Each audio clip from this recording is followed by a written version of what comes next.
সুপ্রিয় দর্শক, জাগো news Facebook লাইভে আপনাদেরকে আমন্ত্রণ। জগন্নাথ বিশ্ববিদ্যালয় থেকে আমরা দেখতে পাচ্ছি শিক্ষার্থীরা তারা সন্ত্রাসী বিরুদ্ধে শান্তিপূর্ণভাবে বিক্ষোভ করছিলেন এবং শিক্ষক কিন্তু তাদের বোঝানোর চেষ্টা করছিলেন যেন এই ক্যাম্পাসে যেন তারা বিক্ষোভ না করে, সেটি আমরা দেখতে পাচ্ছি যে বেতনটা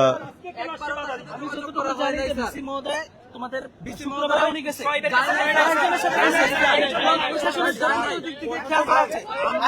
কথা বলা হচ্ছে সকালবেলা এসে জিজ্ঞাসা করেছেন যদি পিসি স্যার যাইতো আমরা এই জায়গায় অনেক ইনফরমেশন জানে তোমরা দিছো কিনা আমাকে বলো কেন অভিযোগ দিব স্যার এরকম একটা আক্রমণ হইছে সেটা যদি তোমাকে ওয়েল ইনফর্ম করা তো তোমার দায়িত্ব। তুমি যদি মানববন্ধন করতে পারো এরপরে যদি স্যার প্রশাসন মানে অবহিত না থাকে তাহলে স্যার মনে করে প্রশাসন আসলে আমি তোমাকে এটা বলি না, আমি বলছি যে বিশ্ববিদ্যালয়ে 17,000 স্টুডেন্টের নিরাপত্তা এবং একে সিকিউর করা প্রশাসনের দায়িত্ব না, ছাত্রছাত্রীদের দায়িত্ব। আজকের মানববন্ধনটা পরবর্তী নীতি না দেওয়া পর্যন্ত সকলকে সহযোগিতা করো এবং তোমাদের প্রপার ওয়েতে যেভাবে আবেদন করো সেটা তোমরা তোমাদের শিক্ষকদের মাধ্যমে করো। তোমাদের চেয়ারম্যান আছে, তোমাদের শিক্ষক উপদেষ্টা আছে, বিশ্ববিদ্যালয়ে তারা বেতনভুক্ত এবং তারা একটা সম্মানই পায় এবং তাদের দায়িত্ব হচ্ছে এটাকে আমরা শেষ করতে হবে।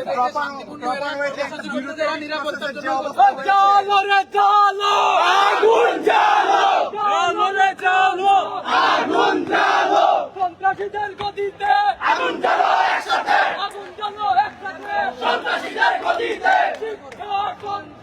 একসাথে চলে না। জাগো নিউজ ফেসবুক লাইভে আপনাদেরকে আবারও আমন্ত্রণ। আপনারা যেমনটা দেখছিলেন যে জগন্নাথ বিশ্ববিদ্যালয় যে শিক্ষার্থী নেয়ামতুল্লাহ সোয়েবের উপর যে হামলা, সে হামলার প্রতিবাদে কিন্তু শিক্ষার্থীরা তারা মানববন্ধন করছে এবং শিক্ষক তাদের বারংবার বোঝানোর চেষ্টা করছে এবং দেখতে পাচ্ছেন এই মুহূর্তে কিন্তু একটি উত্তেজনামূলক পরিস্থিতি। একপাশে ছাত্রদল তারা স্লোগান দিচ্ছে তাদের বিরুদ্ধে যারা আজকে সমাবেশ ডাক দেয় এবং অপরদিকে কিন্তু সেই শিক্ষার্থীরা, সাধারণ শিক্ষার্থী যারা আসলে প্রতিবাদ স্বরূপ এই মানববন্ধন করছে এবং ছাত্রদল কিন্তু অপরদিকে আন্দোলন স্লোগান দিচ্ছে, সেটি দেখা যাচ্ছে এবং শিক্ষকরা কিন্তু বোঝানোর চেষ্টা করছে শিক্ষার্থীদেরকে। সবাই করবে আপনারা নিরাপত্তা দিবেন, আপনাদের নিরাপত্তা ওরা এখন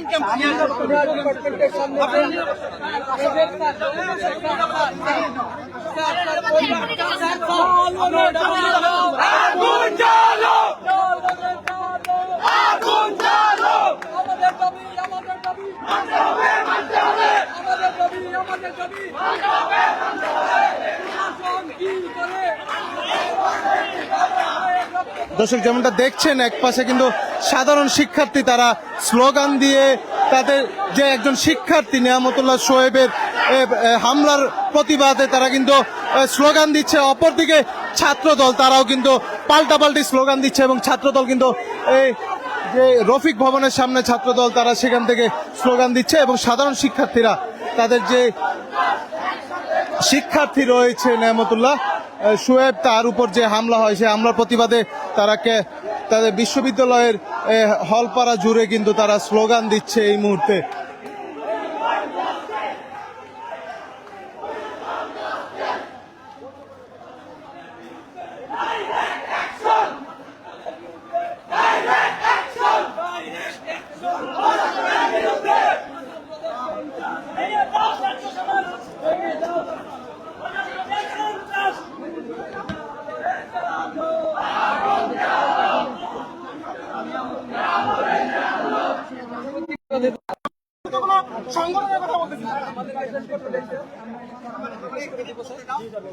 এই শিক্ষার্থী যে কোথায় ভর্তি ছিল কালকে বিসি স্যার যখন দেখতে গেছেন ওর অ্যাড্রেসটা কালকে বিসি স্যার তখন পায় নাই, রাতে বিসি স্যার ওর অ্যাড্রেসটা পেয়েছেন, স্যার আজকে দেখতে যাবেন, এটা একটা ইস্যু।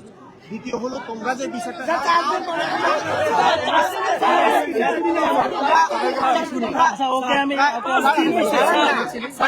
আমাদের ক্ষোভটা কেন স্যার 5 দিন চলে, আজকে পর্যন্ত বিসি স্যার একটা খবর নিল না, এই জায়গা থেকে আমাদের থাকবে না স্যার। বিসি স্যার কেন গেল না, কেন জানলো না?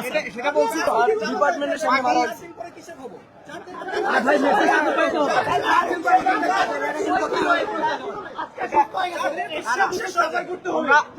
সাতটা দাঁত স্থানচ্যুত হয়েছে স্যার, চাপাটা পুরো ভাই, আমাদের যেটা হয়েছে তোমাদের যে দাবি আমাদের দাবি হচ্ছে ডিসি স্যার কেন 5 দিনে খবর নিল না? তোমাদের, আমি তো বলছি খবর নেওয়া তোমাদের যে দাবি, তোমাদের যে যদি কেউ আহত হয়, মনে তোদের কি দাবি দাবা কি করতে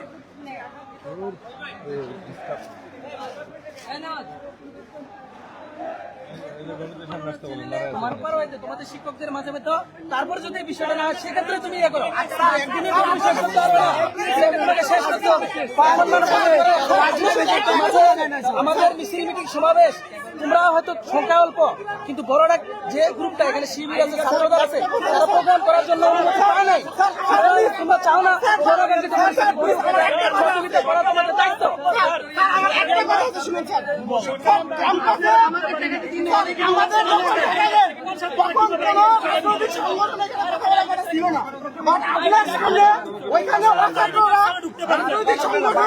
এখানে কি হবে কথা বলেছে আমাদের আমরা স্যার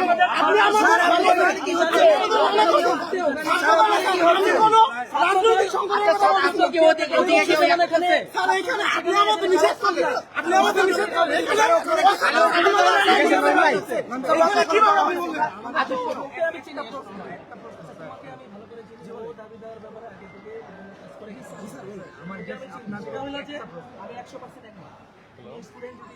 আহত হয় তার পাশে দ্বারা শিক্ষক হিসেবে চেক করা দায়িত্ব। আমরা তো এইটাই চাইছি। সবাই মেয়েদের সামনে আসেন। সেটা যদি অবগত হয়ে সেটা তোমাদেরকে আমাদের সালে স্যার বলছে, যদি এটা যে যে বিষয়গুলো আছে কনসার্ন নিয়ে তোমরা শিক্ষকদের মাধ্যমে করো, আশা করি সমাধান হবে। আমাকে একটা কথা শুধু সে ব্যবস্থা হবে। ক্যাম্পাসে ওকে ওকে অছাত্ররা কি করে স্যার? আমাদের সাধারণ মেম্বারকে শেষ করে তার একটা কথা বলি, আচ্ছা ওনার শেষ করে দাও। ক্যাম্পাসে আসলে আমি বলি তোমাকে, বিশ্ববিদ্যালয়ের সাবেক এবং কারেন্ট স্টুডেন্টকে আমরা বাধা দিতে পারি না, কারণ আমার বিশ্ববিদ্যালয়ে আমিও পারি না, আমি যাই।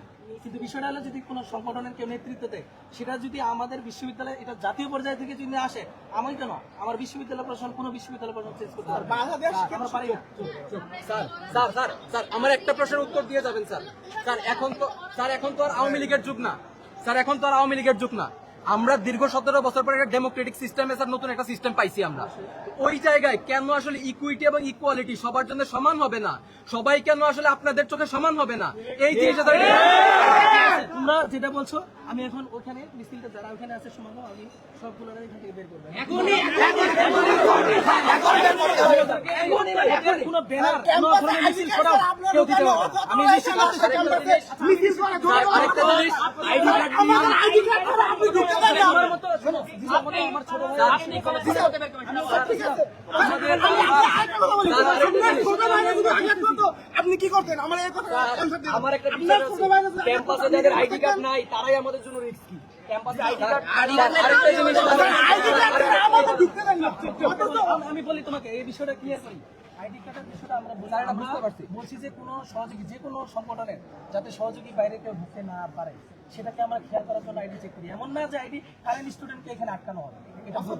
আমরা জানি না, সাবেক ছাত্র তো আমরা আটকাতে পারবো না। কোনো সংগঠনে তুমি পারবা? বলো, তুমি কিভাবে বন্ধ করবা? তুমি আইন স্যার স্যার আমাদেরকে সহযোগিতা করবো, শ্রদ্ধা করবো। স্যার আমাদের বেসিক কিছু কথা আছে স্যার। স্যার বেসিক কয়েকটা কথা হচ্ছে, স্যার নিয়ামতুল্লাহর উপর অনেক বড় একটা অপারেশন হয়েছে। আপনারা কি নিয়ামতুল্লাহর পরিবারের সাথে দেখা করছেন বা কথা বলার যোগাযোগ করার চেষ্টা করছেন?